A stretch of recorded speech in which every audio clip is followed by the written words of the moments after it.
Ang makakasama natin ngayon ay controversial man at maraming pinagdaanan ng mga pagsubok sa kanilang relasyon. Talaga namang nailawan at hindi natinag. Nasaksihan natin ang kanilang love story. And now, they are proud parents of baby Meteor. Kasama po natin ngayon, Wamonette, Antoinette Gail Del Rosario, and Kim Wamos Cruz. Hello! Hello! Ito, kababayan ko to eh. Taga-Taytay kami. Oh, di ba? Anong tawag sa'yo ni Wamos? Mahal. Mahal. Nakas, mahal. Pero hindi yung pangalan mo, Anton, Antoinette. Antoinette. Pero pag tinawag ka ng mga kaibigan mo? Antoinette. Tonet. Okay. Kasi ang bata pa niya, 19 years old. 19 years old. Actually, siya nga naghabol sa akin. Kuya ko Ilan taon ka na? 25. So, nung nagkakilala kayo, ilan taong ka lang? 17. 17 siya. Tapos 23 ako noon, no? 24. Paano ba nagsimula? Kasi di ba, ikaw na una, yung mga content. Ako talaga, nagbablog na ako noon. Ang binablog namin is skit. Puro mga comedy, mga ganon. Hindi siya personal vlog or... Kailan ka nagsimula mag-vlog? 2019. Simula nung nagkaroon ng pandemic. Yun, simula nagkaroon ng pandemic. Kinarir mo na? Oo, kinarir ko na. Tapos sabi ko, kailangan ko umisip ng parang, kasi walang kita nun eh. Oo. Ang pinakatrabaho ko po kasi nun is clown. Nagka-clown clown? kami, magician, mga sa birthday party. Ang tawag kasi Baby sa akin, clown. baby clown. Mali, kasi 12 years old pa lang ako, nagka-clown na ako. Yun na yung trabaho So, mo yun talaga talaga yung noon. pinaka-trabaho namin Okay. Hanggang Tapos? sa pandemic, walang birthday, bawal yun. So, umiisip ako ng paraan paano kumita ng pera, ng budget. Actually, gumagawa ko ng dance step sa mga Facebook. Tapos, dyan din ako kumikita sa pagsasayaw ko. Kasi nagtuturo ako ng cheer dance. Nagtuturo ako ng mga street dance, hip-hop, mga ganyan. Okay. So, Tapos? yun yung pinagkakakitaan ko dati. Kasi sumisikat yung mga dance cover ko, ginagaya ng mga taga-ibang bansa. Dito Ano sa yung mga sumikat na Pilipinas. dance cover? Ano yan eh? Meow Meow Meow Dance. Ano yung mga pangalan na yun? Meow, meow, meow. Meow Meow Dance. Yung ewan ko kung alam nila yun. Kung, Anong dance step yun? para siyang, tapos ako nagpauso ng ganong dance step. Tapos hanggang ginaya na dito sa Pilipinas, pati sa TV, lumalabas na din. Hanggang ikaw sa ibang nagpauso bansa, ako yung nagpauso ng ganong dance. Meow Meow Meow Dance. Tapos sunod-sunod na. Yung ibang mga kanta ng So, rapper. kinarir mo na? Kinarir ko na. Yung pagko-content ng Tapos pagsasayaw? kaya naman ako kumikita sa pagsasayaw kasi yung mga rapper dati, para sumikat yung kanta nila, babayaran nila ako, sasayawin ko yun. So yun yung para mag-viral yun ang para mag-viral nila. yung mga video nila, yung mga kanta nila. Paano nag-cruise ang landas nyo? Sa TikTok. Ni Tonet. Actually, gumagawa na ako ng mga TikTok noon. Pero nagbablog na ako noon. Gumagawa ako ng mga TikTok. Tapos, ginaya niya yung dance step ko. Kasi, syempre, Ano naman dance step yung ginaya mo nung Ano ano bang yun kanta eh? yun? Anong para-paraan? Para-paraan. Yan ka na naman. Yun din yung mga, din yun. Ayun din yung mga dinadance step ko talaga. Okay, ginaya mo. Tapos nag-comment siya doon. Ano yun? Kilala mo na siya na gumagawa ng mga dance covers? Hindi, kasi sa For You page naman, doon yung mga dance. FYP. FYP. Yan. Tapos doon ko po nakita yung dance step niya. Tapos ayun, sinayaw ko lang. Kasi boring, pandemic din yun eh. Nag-follow siya sa akin eh. Kasi na ang kapal na Pinalo ko po siya yung dun sa heartbreak Ba't mo anniversary naman niya. siya finalo? Nag-trending din po yun eh. Tapos napang babae siya. Tapos ay nag-comment po siya sa TikTok. Nagulat ka? Tapos nilike ko lang yun. Tapos mutual na pero matagal na tayong mutual nun sa TikTok. Eh. Ano yung mutual? Friends. Ganun. Okay. Tapos hanggang sa lumalabas-labas po siya lagi sa TikTok. Feed mo? Oo. Pero one time, may parang GC na ginawa, tapos nandun Ano yung siya. GC? Group GC chat. ng mga TikTokers. Group chat. Okay. Tapos nandun siya, tapos nagulat ako, inad niya ako sa Facebook. Okay, so doon nagsimula lahat. Tapos? Tapos dun po, nag-hi siya sa akin. Hi lang, tas ang haba ng reply. Oh, hindi Hindi nga. Diba? Pero nag-hi ka talaga, hi lang? Mag-hi Tapos siya po yung nag-add sa akin, tapos sabi niya, punta daw ako sa taping niya sa TV5. Sa TV5. Yaya mo na Pinapunta niya ako agad, hindi pa ako Manonood lang. close. Manonood. kumbaga. Pumunta ka? Hindi po. Kasi syempre nag-aaral pa ako nun, tapos sobrang busy sa school. Tapos, ayun, tumawag ka na agad, kinabukasan. Ba't ko na siya tinatawagan? Hindi, trip ko lang. Parang syempre, alam mo naman yung dito kami nagte-taping para... Ganun. Bakit siya ang tinatawagan mo? Crush wala- mo na? wala Nagustuhan mo na? parang... Pagtapos po ng call namin 1 hour, bigla niya ako winolpaper agad. Sa phone niya? Tapos in-ID niya agad, tapos sabi niya, palitan ko rin din yung akin pala decision. Hindi pa kayo nun? Hindi pa po, 1 hour pala kami magkausap sa video call. Kinilig ka nung ginawa kang wallpaper? Hindi, nagulat ako, sabi ko, ano ba to? Nantitrip ba to? O ano? Paano mo nalaman na hindi na nantitrip? Parang seryoso. Araw-araw po siyang ganun. Tapos pumunta ka Pero sa hindi naman, bahay. Baka mamaya isipin ng tao, kinulit ko na sa pilitan ng ginawa na. Makulit lang talaga ako. Ba't mo siya kinukulit? Kasi nagandahan ka na. Tipo Oo, mo na. parang Crush mo na. Para mga ganong part. Siyempre, alam mo naman ng tao, kapag nai-inlove, pag may gusto ang isa, kailangan tuloy-tuloy. Ah, in love ka na kagad nun? Sabi mo pag nai-in love. So in love ka na kagad nun? Siyempre. Nox. Sa video call pa lang na in love ka na. So kailan mo nalaman na 17 na siya? Anong nag-meet na talaga kami. Tapos nagkakwentuhan. Sinabi niya sa'yo. Paano kayo nag-meet? Pinaka-meet namin is yung nagpunta na ako Sa bahay. sa kanila. Tapos may dala siyang Kasi McDo. taga-Taytay ka, taga saan siya nung pinuntahan QC mo? po ako. Ah, wow, malayo. Okay. Tapos may dala siyang McDo. Happy Meal. Ah, Happy Meal. Dinaan ka sa Happy Meal. Nagkwentuhan kami sa bahay, nandun yung lola ko, ganun. Kamusta na yung first meeting niyo? Ano naramdaman mo? Ay, sobrang sweet niya, clingy po talaga. Tapos Paano clingy? Para ako langgam eh. madikit talaga siya ganun. Tapos sobrang, kunyari, makikita lang ganun, aangat niya agad. Ayun lang, diyan ako pinakamaselante. Saan? Sa mga panonood, pasusot ng mga pambabae. Conservative siya. Tapos clingy po talaga. Kailan yung yung kasi date muna, nagkita, kailan yung Dalawang beses po yung kita, tapos yung nanligaw na siya, nagulat, tumawag siya sa akin, sabi niya, meron daw kaming lakad. Tapos sabi ko saan? Sabi niya, Pampanga daw. Tapos Pero meron talaga? Meron talaga. Tapos nagpaalam ako sa lola ko. Tapos pagkagising ko nun, dumating na siya. Naka-red siya, sakto naka-red din ako. Nagulat ako, sinabi niya, sakto naka-red ka. Sabi ko, bakit? Tapos nakakapagtaka, may dala din po siyang mga bulaklak. Tig-iisa sila. Sa lola ko, sa ate ko, tapos sa akin. Tapos yung part na yun, medyo kinakabahan na ako, kasi ayoko na talagang pumasok sa sa relasyon na hindi ako sigurado. Takot talaga ako, sabi ko kasi hindi na ako, ayoko na magmahal, natatakot pa talaga. Bakit naman? Ano nangyari sa'yo? Natatakot ako mabasted eh. Okay. So, ano ka na, may fear ka na bago ka pumasok sa isang Tsaka relasyon. bago siya mangligaw, may my day siya na parang malungkot ka, gano'n. Kinakabahan ako. Tapos sabi mo, Lord, ikaw na bahala, gano'n. Ganun po, bago siya mangligaw. So nung binigyan ng bulaklak lahat ng family members, ano nang nangyari? Sumakay na ako sa kotse. Pumuntang Pampanga? Hindi po. Sa bahay. Saan? Sa bahay. Saan yung bahay? Sa Sa Antipolo. Antipolo. Yung sa bahay kasi, nakaset up pa lang, gabi na. Nakaset up, may nakalagay doon na parang, anong tawag doon? Can you be my Ayun, girlfriend? English kasi Kaya medyo Can you be my girlfriend? Tapos nakalagay doon, yes or no. Tapos nag-yes po ako dun. Bakit ka nag-yes? Kasi di ba mga times na magkasama kami, sabi ko komportable na ako sa kanya. Tapos iba talaga siya sa mga nanliligaw sa akin. Ba't siya iba? Kasi yung Iba, iba exotic eh. Siyempre, bukod sa pagiging exotic. yung ugali po. Ba't ano ba ugali niya? Ayun, sobrang mapagmahal kasi parang hinahanap ko yun sa family ko kasi nga broken family din Oo kami. nga. Ayan na sinasabi ko. Parang naghahanap po ng care sa family, ganun. Tapos nakikita ko sa kanya yung ganun na part na parang siya yung nandun palagi kapag malungkot kayo, sasabihin mo yung mga problema mo. Kasi sa family ko, hindi ko yun nasasabi. Sa kanya mo nahanap yun? Parehas lang po kami. Broken family din kasi ako. Kaya sabi ko, huwag kang umiyak. Save lang tayo. Ito tayo. Pizza tayo lang. Kung yung nararamdaman mo, ayun din yung pakiramdam ko ngayon. Tapos ngayon, pero sabi namin sa isa't isa, no need. Nagkaroon na kami ng baby. No need na tayo. Kung naramdaman na natin dati yun. Yung broken family. Yung broken family. Dapat hindi natin maramdaman na ngayon yun. Sa pamilya natin. Sa family namin. Nabubuuin nyo. Nabubuuin namin. Parang naging mabilis yung love story nyo, no? Sobrang bilis lang po talaga. Parang 2 days. 1 week naman po. 1 week pala.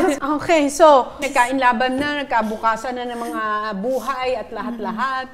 Tapos, Hindi pa namin sinasabi sa ko yun, sa mga sa magulang po, yung kami na. Bakit? Wala, natatakot lang ako. Tapos anong sabi ng family mo nung na-meet siya? Yung ano ko po, yung lola ko, kilala siya kasi napapanood na talaga siya sa Facebook, yung mga skit. Kasi mahilig manood yung lola ko ng mga funny videos, ganun. Kilala siya ng lola mo. So, hindi naman sila against sa kanya? Hindi naman po. Hindi, kasi ang mami mo, against sa kanya nung simula. Ay, hindi po against sa simula. Kasi di ba dumating po yung time Kasi nakarating pa kayo sa Tulfo. Yes. Nakarating kami sa Naging Tulfo. controversial pa yun, no? Grabe. Mga ilang months na kami, nagtitrending na po kasi mga picture kasi hindi Video. makapaniwala yung tao na sinagot ko nga siya, ganun. Tapos puro sila tawa, bash, ganun.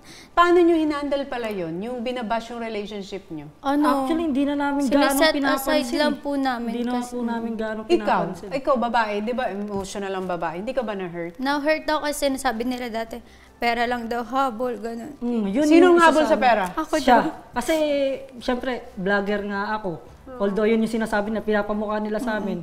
Pinapamukha sa kanya na, kaya ka lang naman dyan na ganyan. Kasi sikat na yan, may pera yan. Kumbaga parang, ayun. So, Ganun po yung tingin nila sa akin dati. Anong ginagawa? Sumasagot ka dati? Hindi, sinasabi ko lang sa Tapos kanya lagi na ko siyang pinapayuhan na, huwag hayaan mo lang yan. At ang importante rito, mapapakita natin sa susunod kung ano ba talaga meron tayong dalawa. Kasi nauna yung panghuhusga ng tao sa relasyon nyo. Tsaka yung isa itsura niya nga po.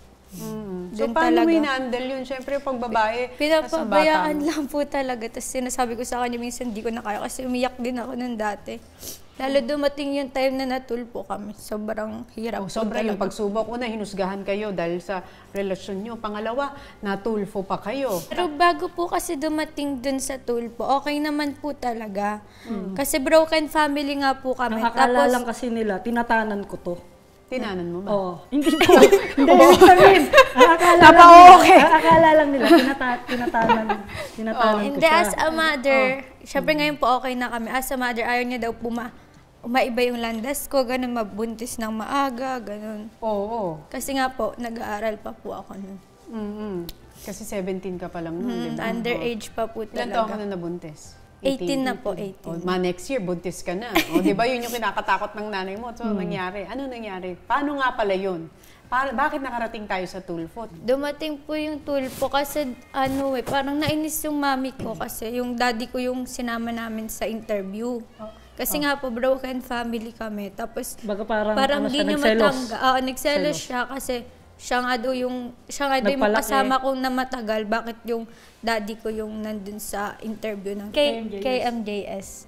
Jessica, okay. So, ano nangyari naman after Tapos, nun? after nun, nag-aaway-aaway na kami. Tapos, hindi na ako umuwi eh. Nandun na ako sa daddy ko nun. So, yung simula ng relasyon nyo, ang ingay, tsaka ang gulo. Ang gulo po talaga. Yung parang talagang pinaghihiwalay kayo. Pero ng talagang tadhana. pinipilit po talaga namin na hindi mangyari yung ganun. Buti hindi bumitaw ang isa Ay, sa inyo. dumating po sa part na bawal talaga kami magsama. Kita. Kasi po, pag nakita kami, Magkasama. mapapasok ako sa DSWD. Kasi nga, 17 pa lang siya nun. Kamusta nung nagka-baby na kayo? Nung nalaman mong buntis ka pala? Yun Ayun, ang pinakamalaking dun po nabago yung sa lahat. Yung Doon time nawala na- lahat po. Tapos, nung hindi pa alam nung mami niya na buntis siya, natatakot siya na wag mo nang syempre, sabihin. 18 ka lang Although ako naman, sabi ko, wag ka matakot. Ako bahala. Oo, sinabi ko po sa kanya yun. Sabi ko, ako bahala. Kasi total, ako naman yung nasa point na nagkaroon din ng parang sinisisi ko yung sarili ko na, kung di dahil sa akin, di magkakaroon ng ganito. So ako din mag-aayos. So, birthday ni mama nun, yung mama niya, yung lola niya, birthday niya. Di pununtahan namin. Ako talaga nagpaset. Ayaw niya eh. Kumbaga parang natatakot siya magsabi na buntis siya. So ako talaga, sabi ko sa kanya, sige, wag ka matakot, ako bahala. Punta tayo sa birthday ni mama. Aaminin niyo. Meron kasi kami sasabihin na sana wag na natin ibalik yung past, magkakaroon na po kami ng pamilya. Pero, stable na po yung buhay namin. Sabi ko ganun. Anong reaction ng family mo nung sinabing? Una yung si mami, Sabi niya, akala niya nagbibiro nagpaprank lang kasi kami. tumatawa siya. Sabi ko sa kanya, although nagalit ako sa tawa niya, sabi ko, mahal, huwag ka tumawa. Seryoso eh. Tapos bigla niyang tatawanan. Kaya sabi ko, huwag ka tumawa. Seryoso. Hindi po, mami. Seryoso po. Magkakaroon na po kami talaga ng pamilya. Meron na po kaming ganito. Meron na po kaming ganyan. At kaya ko po itong ginagawa kasi kailangan ko po kayo nung panahon na halimbawa, about sa mga ganitong bagay, magtutulungan kami. Sabi ko sa kanya, ipas na lang kami sa dati. Anong sinabi ng mami mo nung nalamang buntis Okay ka? naman na po. Hindi na siya nagalit? Hindi. Natanggap na niya kagad? Lahat sila. Ikaw, nung una mong nalaman na buntis ka, anong pakiramdam mo? Siyempre, Ay, 18 years old. Paano mo nalamang buntis? Kasi- Nag-test ka? May pala ako nabuntis, tas June ko nalaman na 1 month pregnant na po ako. Gusto naman na po namin kasi stable naman na kami sa buhay.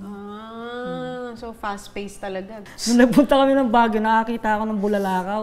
Oh. Kaya Meteor yung pangalan ng Pangalan baby niya, may namin. meaning. Kasi nung may bulalakaw, parang di ba uso po yun? Pagka nakakita ka na Falling parang star. ganon, nagdadasal ka. Tapos nagdasal ako na Nagwi-wish. magkaroon kami ng baby.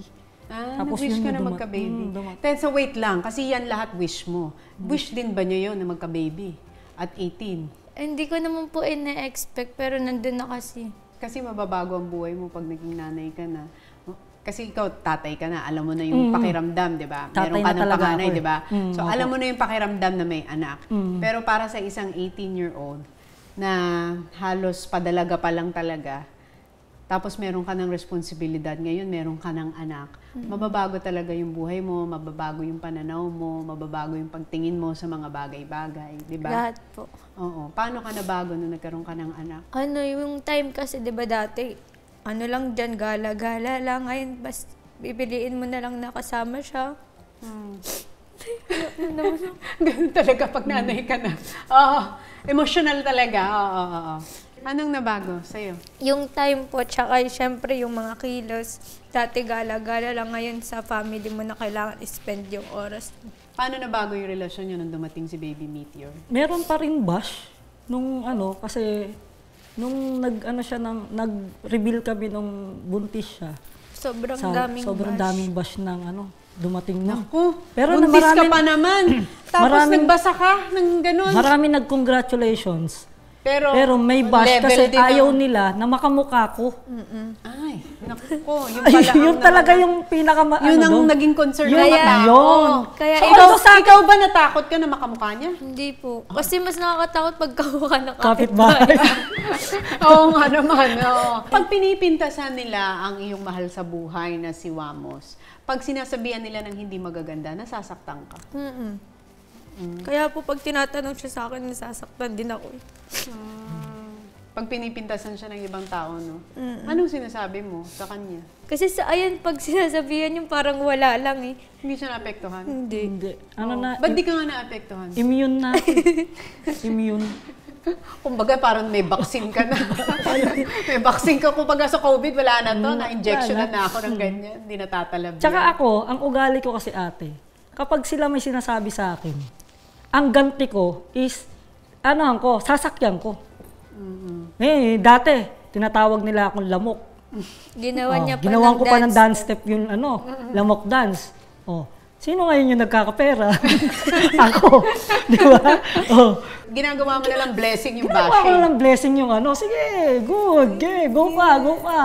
Bash niyo pa ako. At least Gawan niyo pa ako maganda yung ng mga, attitude niya, no? gawan niyo pa ako ng mga bagay na ikakayaman ko, di ba? Nung nasa tiyan pa si baby, nag-kiss ako, tapos nag-caption ako na Nag-kiss ka nag-trending. saan? Sa tiyan niya. Oh. Tapos sabi ko, anak, sana paglaki mo hindi mo ako makamuka. Para hindi ka makaranas ng mga bagay na nararanasan ko.